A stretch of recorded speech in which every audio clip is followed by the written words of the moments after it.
নমস্কার বন্ধুরা, আমার চ্যানেলে সবাইকে স্বাগত।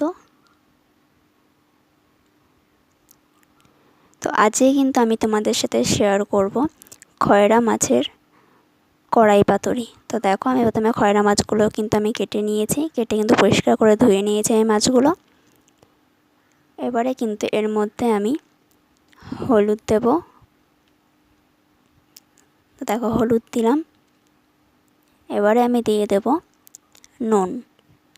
তো নুন আর হলুদ দিয়ে ভালো করে কিন্তু মাছটা মাখিয়ে কিছুক্ষণের জন্য রেখে দিতে হবে। এদিকে আমি নিয়েছি কিছুটা সর্ষে, কিছুটা জিরে আর কয়েকটা কাঁচা লঙ্কা, যেটা পাকা পেকে গেছিলো সেই লঙ্কাটা কিন্তু আমি নিয়েছি। এবার দেখো, আমি মশলাটা বানিয়ে নিয়েছি এদিকে।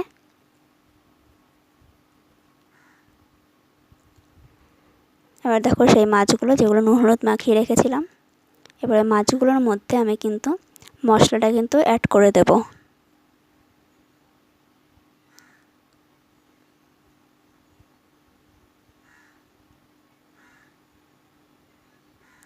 এবার মশলাটা দিয়ে ভালো করে কিন্তু আমি মেখে নিয়েছি।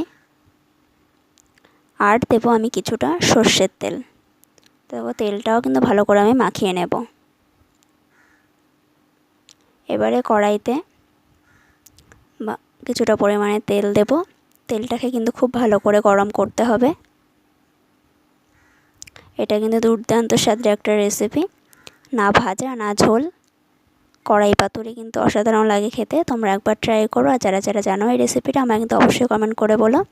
দেখো, তেলটা কিন্তু খুব ভালো করে গরম হয়ে যাওয়ার পরে কিন্তু আমি মাছটা দিয়ে দিয়েছি। এবার মাছটা ভালো করে ছড়িয়ে দিচ্ছি, যাতে একটার উপরে একটা না উঠে বসে, তাহলে কিন্তু একটা ভাজা হবে তো একটা ভাজা হবে না। ওর জন্য কিন্তু চারিদিকে ছড়িয়ে দিলাম। এবার কিছুক্ষণের জন্য ঢাকা দিয়ে দেবো। বেশিক্ষণ না, 2 থেকে 3 মিনিট বা 5 মিনিট মতো ঢাকা দিতে পারো। আর ঢাকা সরানোর পর কতটা জল বেরিয়ে গেছে মাছের। আমি তো একটুখানিও কিন্তু জল দিইনি। তো আমার চ্যানেলে যারা নতুন, তো তারা আমার চ্যানেলটিকে সাবস্ক্রাইব করে লাইক কমেন্ট শেয়ার করে আমার নতুন বন্ধু হয়ে পাশে থাকার অনুরোধ রইল।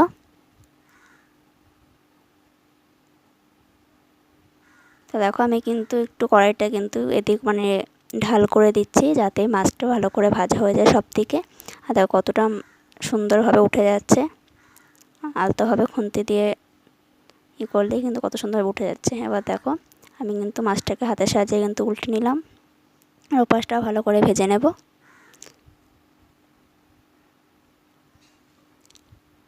দেখো, ওপাশ উল্টে আমি অল্প পরিমাণ কিন্তু সর্ষের তেল আবারও দিয়ে দিলাম।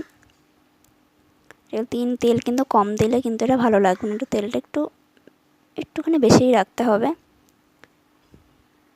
দেখো, তেল দিয়ে আবারও কিছুক্ষণ আমি ওপাশটাও ভেজে নেব।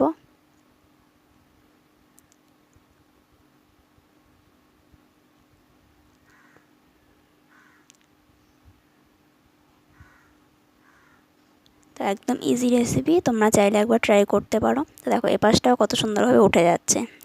এই তো আমাদের রেডি হয়ে গেল কিন্তু খয়রা মাছের কড়াই পাতুরি। দেখো, আমি কিন্তু নামিয়ে নিয়েছি। দেখতে হয়তো তোমাদের বাজে লাগতে পারে, কিন্তু আমার মশলাটা একটু পুড়ে গেছিলো বলে ওর জন্য এরকম কিন্তু লাগছে। রেসিপিটি এখানেই শেষ করছি। দেখা হবে নতুন রেসিপির সঙ্গে। সবাই ভালো থেকো, সুস্থ থেকো।